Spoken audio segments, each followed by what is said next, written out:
കേഷ്യൻ്റെ school Arabic day സെലിബ്രേഷൻ്റെ ഭാഗമായിട്ട് Arabic food കൊണ്ടുവരാൻ ഉണ്ടായിരുന്നു കേട്ടോ.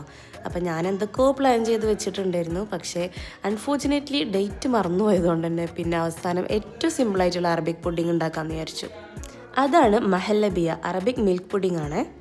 ഒരു സോസ് പാനിൽ പാലും ആവശ്യത്തിന് വേണ്ടിയിട്ടുള്ള പഞ്ചസാരയും കൂടി ചേർത്ത് തിളപ്പിക്കുക. അത് ചെറിയ ചൂടാകുമ്പോൾ തന്നെ അതിൽ കുറച്ച് പാല് മാറ്റിയിട്ട് നമ്മൾ കുറച്ച് കോൺഫ്ലവർ കലക്കി വെക്കണം. 8 ടേബിൾ സ്പൂൺ കോൺഫ്ലവർ ഇട്ട് തിളച്ച് വരുന്ന പാലിലേക്ക് ആ മിക്സ് ചേർത്ത് ഇളക്കി കൊടുക്കുക. കൂടെ തന്നെ ഒരു 1/2 ടീസ്പൂൺ റോസ് വാട്ടറും പിന്നെ കുറച്ച് ക്രീം ചീസും, ഒരു 1/4 കപ്പോളം ക്രീം ചീസും ചേർത്ത് നന്നായിട്ട് മിക്സ് ആക്കി എടുക്കുക. ഇനി ഒരു മീഡിയം ഫ്ലെയിമിൽ ഇട്ടിട്ട് നന്നായിട്ട് ഇത് തിക്കായി വരുന്നവരെ ഒന്നിങ്ങനെ തിളപ്പിച്ചെടുക്കാം. കൈവിടാതെ ഇളക്കി കൊടുക്കണേ, കട്ട പിടിക്കാതെ സൂക്ഷിക്കണം. ആവശ്യത്തിന് തിക്കായി കഴിഞ്ഞാൽ പിന്നെ ചൂടാറിയതിനു ശേഷം പാത്രത്തിലേക്ക് നിങ്ങൾക്ക് മാറ്റി കൊടുക്കാം. മേലെ ഗാർണിഷിങ്ങിനായിട്ട് ഞാനിതാ പിസ്താഷ്യോസ് പൊടിച്ചതാണ് കേട്ടോ ചേർത്ത് കൊടുക്കുന്നത്. വളരെ സിമ്പിളായിട്ട് ഉണ്ടാക്കാൻ പറ്റുന്ന ഈ ഒരു മിൽക്ക് പുഡിംഗ് എല്ലാവരും ട്രൈ ചെയ്ത് നോക്കണേ. ഫീഡ്ബാക്സ് അറിയിക്കാനും മറക്കുക. അറബിക് ഡേൻ്റെ അന്ന് കേശ സ്കൂളിൽ പോയി ലുക്കാട്ടോ അത്.